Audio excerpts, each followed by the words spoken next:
before we start, we met a few years ago in Montreal. But I was the cameraman for an interview you did at the Benfield Theater for the Impact album. Oh, cool. Uh, yeah, it was awesome to meet you. So Well, when I thanks, heard man. when I heard the occasion that I was able to talk to you, so I said yes, of course. And for the first time, I'm in front of the camera instead of back of the cameras. Well, I think all the changes in life recently, man. It doesn't surprise me that we're switching positions here. So let's do it, Oh buddy. man, yeah, of course.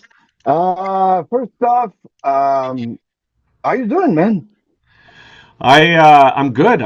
I feel good. I am tired. It's Monday morning.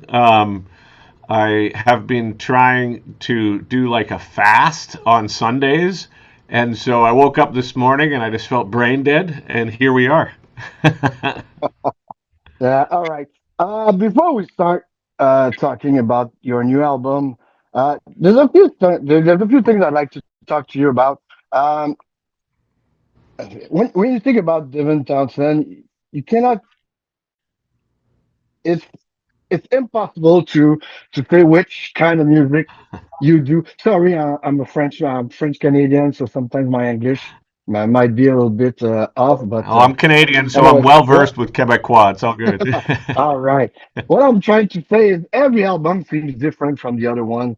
And I'd like to know, when you start an album, do you have an idea of what kind of style you want to push it for, or do you go with your emotion? How do you create an album, and what makes you feel like, all right, I'm doing an ambient album, I'll do an orchestral album, I'll do a full metal, I'll do a hard rock. How does it come together for you when you process writing and Well, music? I mean, I'd like to make it sound like I'm in complete control of the process and I always know what I'm doing. But the truth is a little different than that.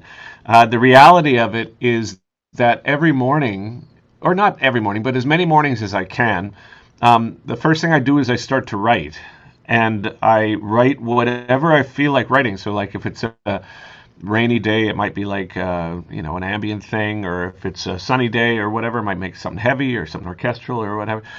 But as soon as I make these demos, I just put them aside and forget about them. And then when I start working on an album, I it starts with the theme, it starts with the idea, and I choose that idea based on whether or not it excites me. Like that's it. There's no anything else to it. It's like, oh, that seems compelling. That seems like a way that I would like to spend my day.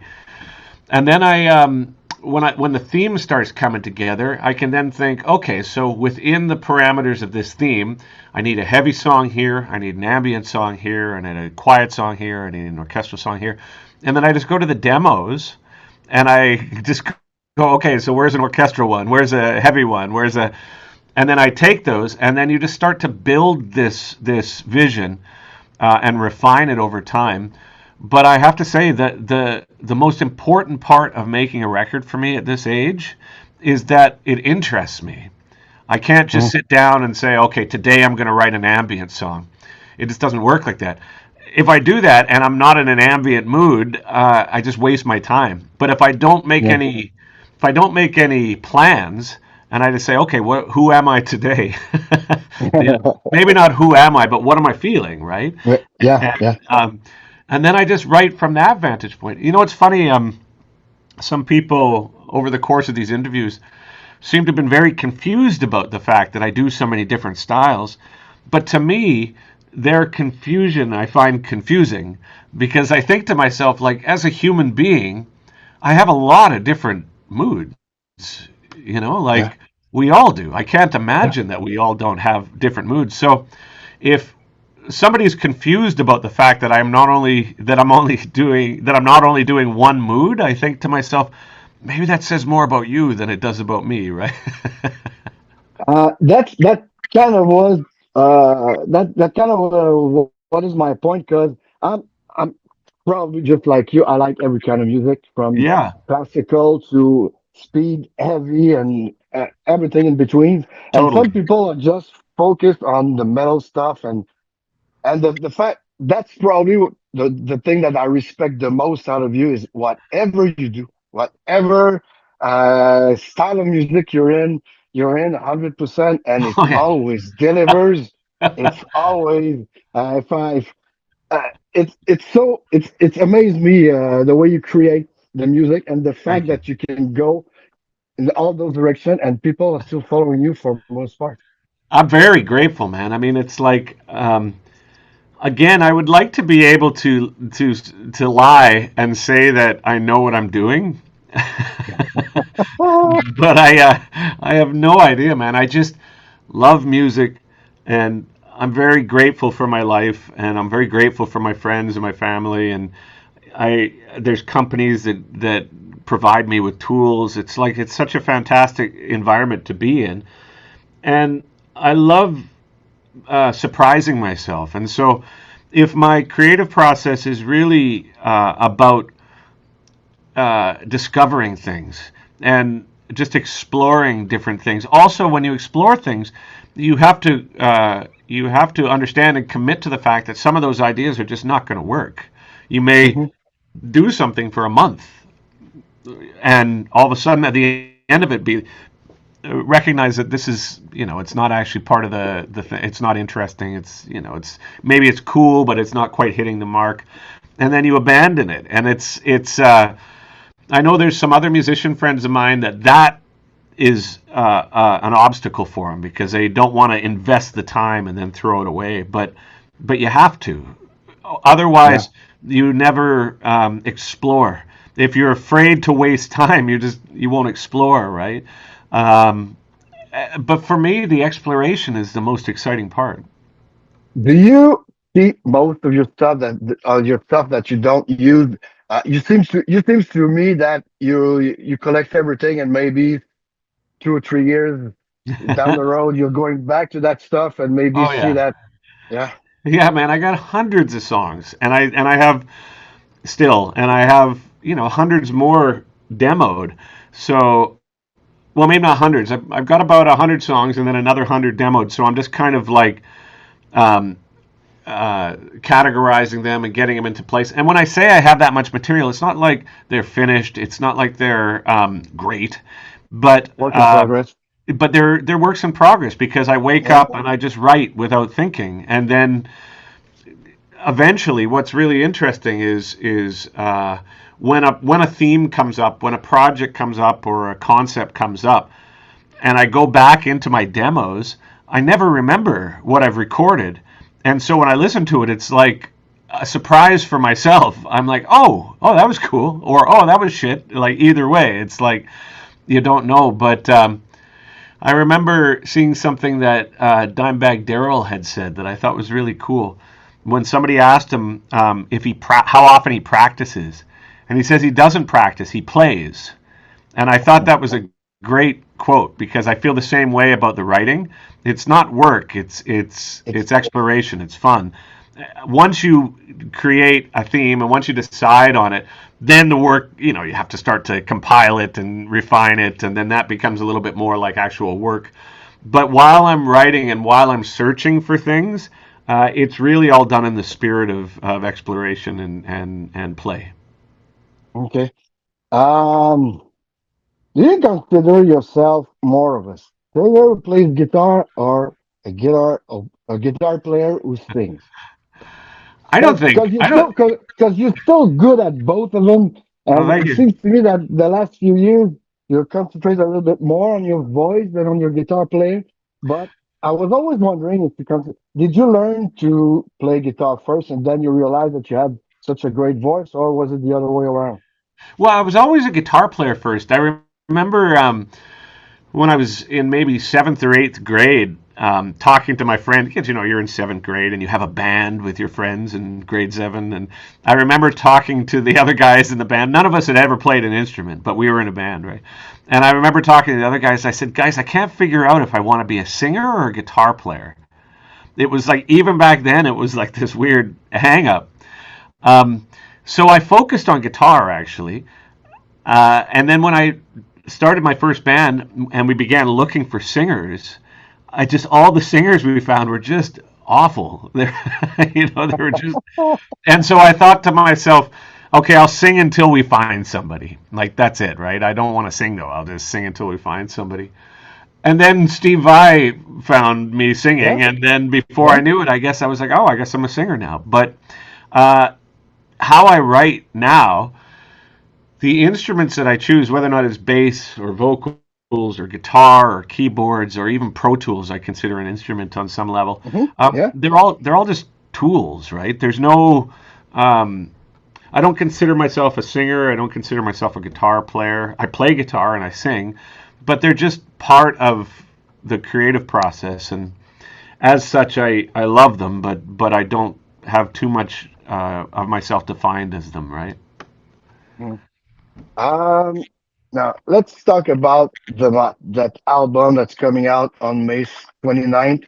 I think, correct me if I'm wrong, but I think it's the first time that I hear you talking about yourself in an album, saying that it was kind of not liberating for you to write that album, but it changed you. Um, I think it's the first time that I also heard that you've taken 10 years to make an album. Usually you seems to be like go, go, go, and then go to the other one. Well, to be, What, yeah, sorry. yeah, No, go ahead. Oh, yes. what the process of the month? How do you find yourself like, oh, I'm gonna wait for that? How did you conceive the month saying it took 10 years to make? Well, to be fair, during that 10 years, I also did another 10 records, right? So, Yeah, yeah, exactly, so there's exactly. that. But I mean, I guess with the Moth, it wasn't like 10 years of writing. It was Okay. 10 years ago, I got the idea. And literally, I spent the first 5 years just trying to figure out how we were going to do it. And that included things that I didn't expect. Like, up to that point, I had made a lot of records. I had done a lot of, Yeah. I'd done a ton of Hmm. things. Yeah. So I already knew how to do what I do. But with the Moth, there was literally hundreds of people that we had involved with it, and as such, I had to learn about orchestration. I had to learn about, uh, like so. I hired teachers, and they would come here and they would sit me down in front of the keyboard, and they'd say, "Okay, uh, like let's do Mary Had a Little Lamb," right? And you're like ding ding ding ding ding ding, and they're like, okay, so like harmonize that for the viola, and I'm like ding ding ding or whatever, right? What's the range that this instrument plays in? What's the range? And I was honestly, brother, I felt like so frustrated. It was like if you know how to sprint, which I guess I do with the amount of records that I've done, and then Yeah. all of a sudden you can't even crawl.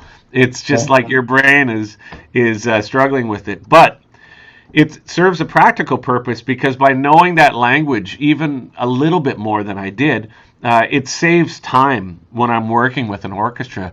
I thought in the beginning that I could get away with just not knowing theory, but then when we were working with deconstruction and Yeah. in Plovdiv, when there were mistakes in the score, I didn't have the vocabulary to explain it to the orchestra, and so I just wasted time.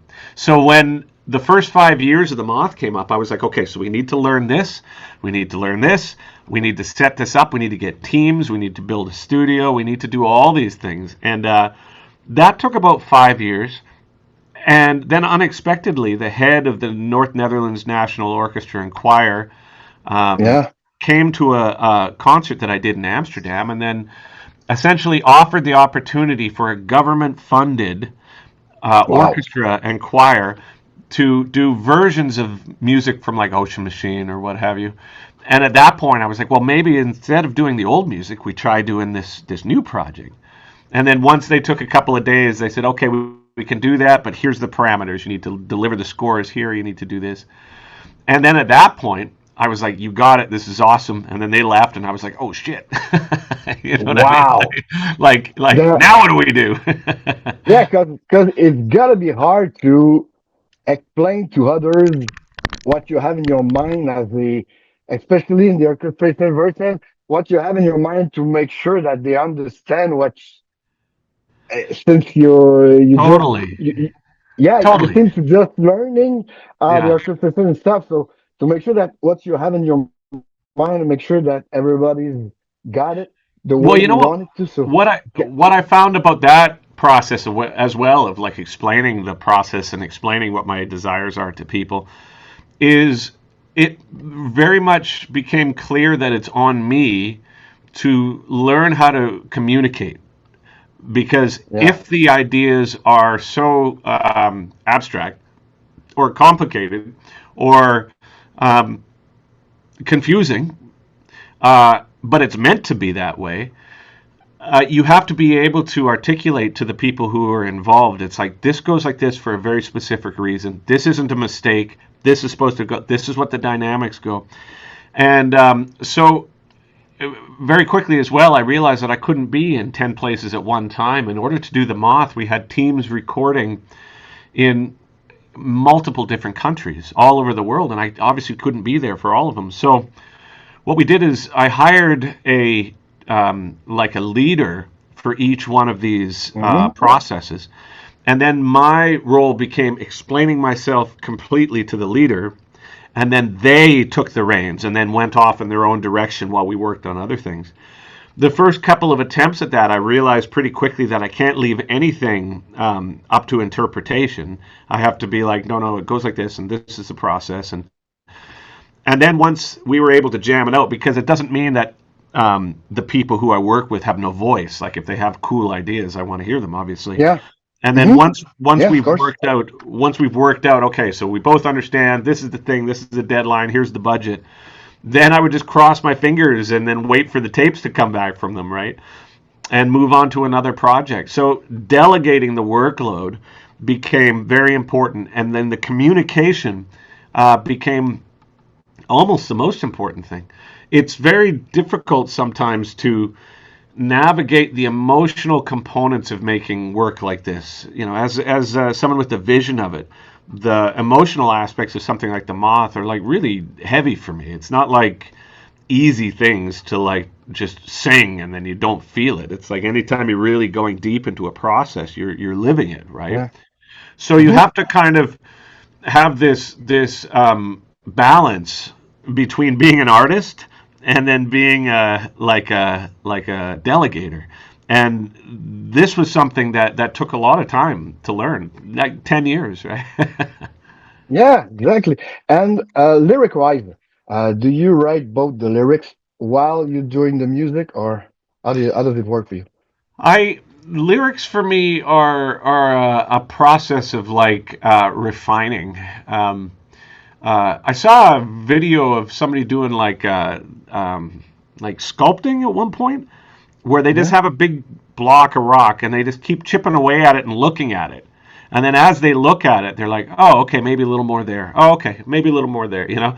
And then eventually they're like, oh, it's a pig or whatever. Like you don't really know what it is while you're sculpting away. You start to get a sense of what it is, and you probably have a sense from the beginning, but it reveals itself to me as I go. And a lot of the ways it reveals itself needs to remain fluid at the same time, because life changes. Life changes every week, let alone over the yeah, course of yeah, 10 man, years, yeah, man, right? yeah, yeah, so totally. lyrics may start in a certain way and then end in a different way, but the ways that I figure out what the lyrics are by listening to it. So I'll make a demo and then I take my microphone just here, right? And I just sing whatever comes into my head. Like I don't have lyrics necessarily. I just go blah blah blah blah blah blah blah blah, record it, and then I listen to it, and then I think, oh, that sounds cool there. Oh, that B on that word Ah, there is cool, but maybe not that word. And then that's cool, but maybe we can change that, and that makes me feel weird or whatever. And then I open up a little notepad and I just start writing down what I think I hear, and then I just keep refining it over time. And then by the wow. end, I'm like, oh, it's a song So about a pig. your voice is an instrument in kind of way. What's this? Your voice is kind of an instrument. So Oh, of course, the way you that's what I said about how I consider singers or guitar or whatever. It's like yeah, it's funny. It's I remember someone saying, because I love playing bass. It's like my favorite instrument, right? And I wanted to play bass with a couple of musician friends of mine, and they're like, "No, no, no, you need to sing." And I was like, "Fuck, man!" But it's like I just want to go da da da da da da da da. So it's like either way you look at it, the voice, the lyrics, the Pro Tools, the guitar, the bass, the keyboard, the orchestra, the guest singers, and everything. They're just like ingredients, and I don't prioritize one over the other, really. Okay. You just announced a little tour in Europe in September. Any chance of an American or a Canadian version of that little tour that you're planning on?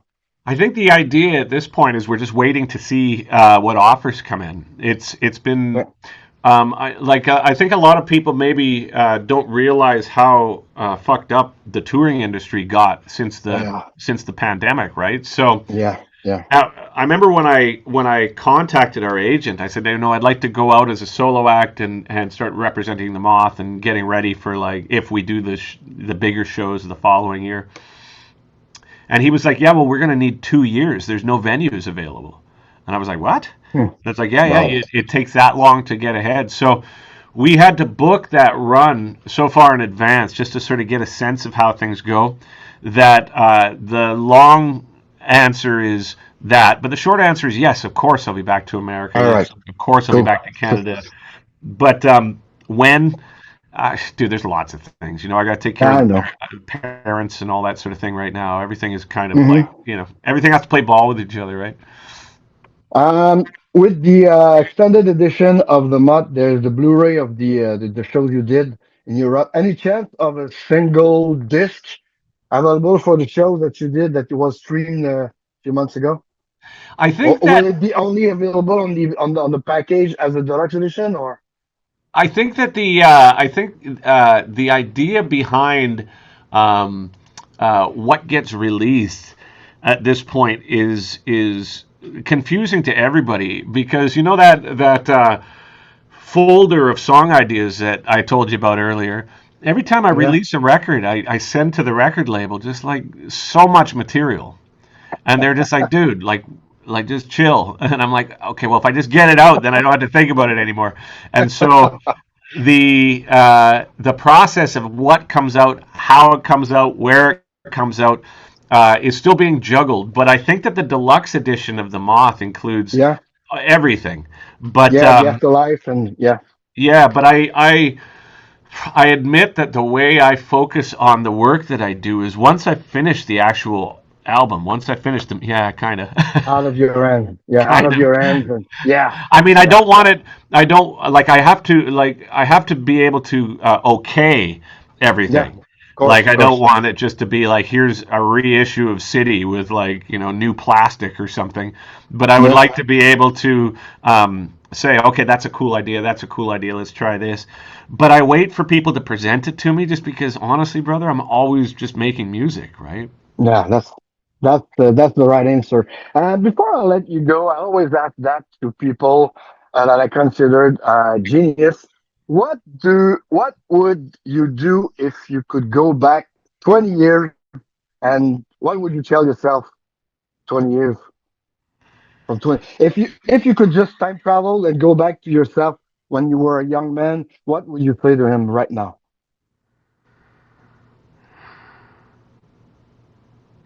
What'd you eat? Yeah, yeah, healthy people. You gotta stay healthy. You gotta, yeah, I think make, it's funny. I get asked sometimes. They're like, "What would you do different about your life?" And I'm like, "Man, yeah, yeah, I wouldn't I do know. anything different." It's like all the fuck Mm, ups have got me to a place where I'm like reasonably happy, and I think that any sense that the decisions that I've made in my life that were poor should be redone is immediately kind of nullified by the thought that without those poor decisions, I wouldn't have learned what I needed to learn to get mm. where I am. So I don't think of that at all. And in terms of speaking to myself in the past, maybe I would just say like, Take care of yourself. Eat well. or just take a Drink a lot break. of water. Yeah, I know. just I remember a few years ago when when I did the interview with you, you said that your secret now was drinking a lot of waters. Here we are, buddy. Yeah, perfect.